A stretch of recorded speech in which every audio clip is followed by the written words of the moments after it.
Hey, what's going on there, folks? Earthmaster here, September 18th, 2018, 8:19 p.m.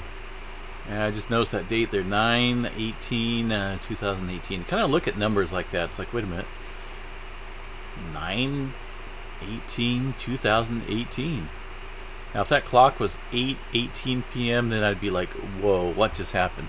Anyway, I kind of look at stuff like that and just, well, I don't know. It just kind of puzzles me. They're numbers, right? But numbers have meanings.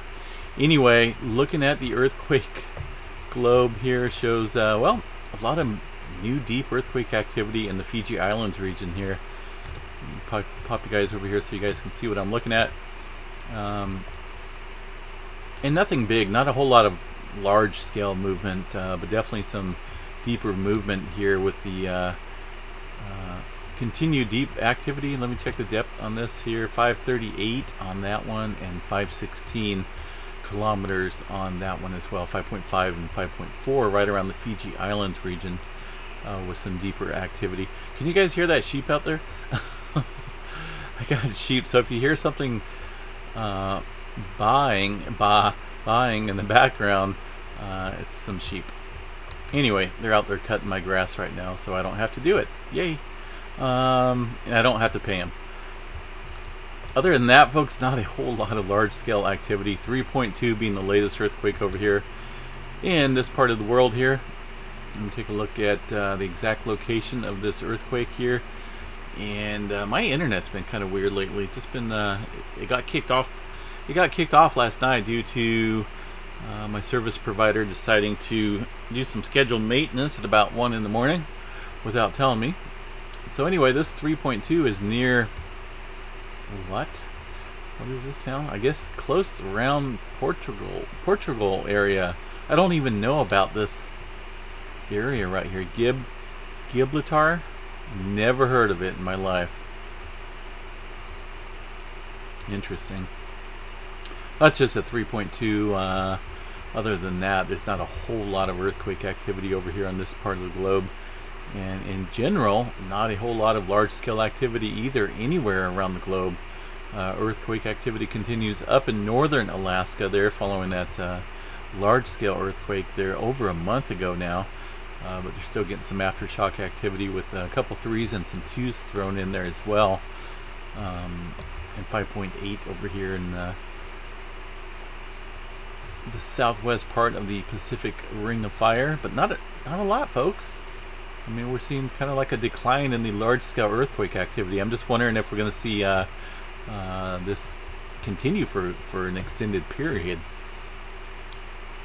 You know, we've gone a while, months without any large-scale activity, and then we had that rush of intense activity for a while, where we had that lots of 7s and 6s and all sorts of stuff going on the Pacific Plate. Now it's pretty quiet.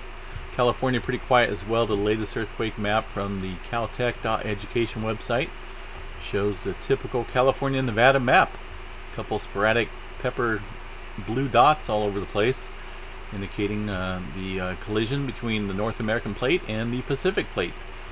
And the San Andreas Fault section right here, just showing some very minimal activity at best.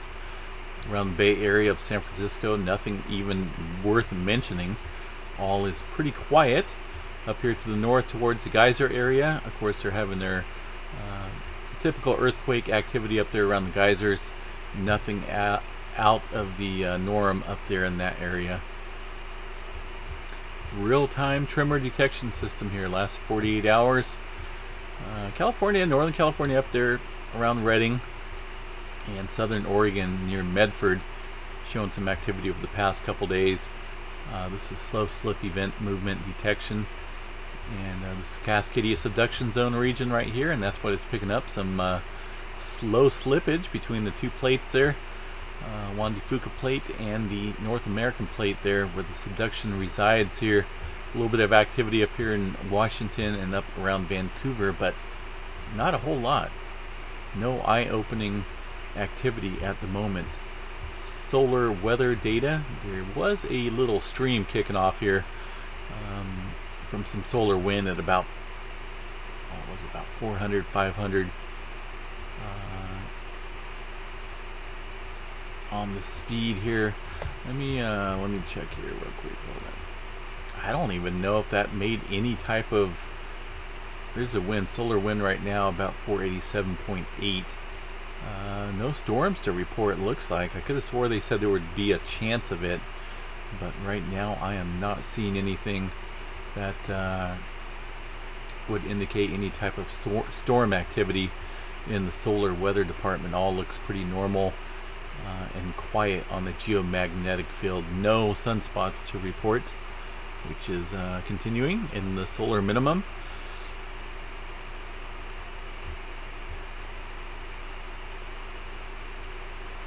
So yeah, pretty quiet, folks, right now in this department. I mean, there's not a whole lot to report. Yellowstone National Park region here, just nothing. I mean, there's not a whole lot of activity anywhere to report. This here looks like there may have been some type of activity there. Let's see, that probably around Idaho is where. There we go. That's what I was thinking right here. I was actually close to Wyoming, that 3.3 there in Afton, Wyoming, to be exact. Just right on the border there. Can't really tell with this type of setup here. To me, that's actually Idaho side, but they're stating 23 kilometers southwest of Afton, Wyoming. But that's definitely in the Idaho region there, and distant from the stations here at Yellowstone National Park, but you can see it being picked up a little bit closer towards Moose Creek, Idaho, and also Flag Ranch down here. Not showing up too much on the other stations, but that was just a 3.3, nothing big at all. But anyway, folks, pretty quiet, really quiet night. I did take a few shots of the moon out there, and if you haven't got a chance to go check it out on the Facebook page I have pulled up, the Earthmaster, go check it out. Type in the Earthmaster on the Facebook search page and go check out some super zoom shots of the moon I took tonight with a pretty cool camera, Nikon P900. There is a Nikon P1000 that just came out, and that's got a lot of the capabilities of the higher end DSLR cameras, including some RAW formats and some 4K video. But I don't see myself spending $1,000 for pretty much the same type of camera I have. I think it's about $1,000 still, but anyway, it's a pretty cool camera, Nikon P900 super zoom. Some pretty awesome shots of the moon tonight, so go check it out if you get a chance. All right, folks, have a great, fantastic, fabulous night out there. I'm gonna try and get some cleaning done here on my day off. I keep falling behind on it, and it keeps piling up. Peace out. Stay safe out there, folks. Good night.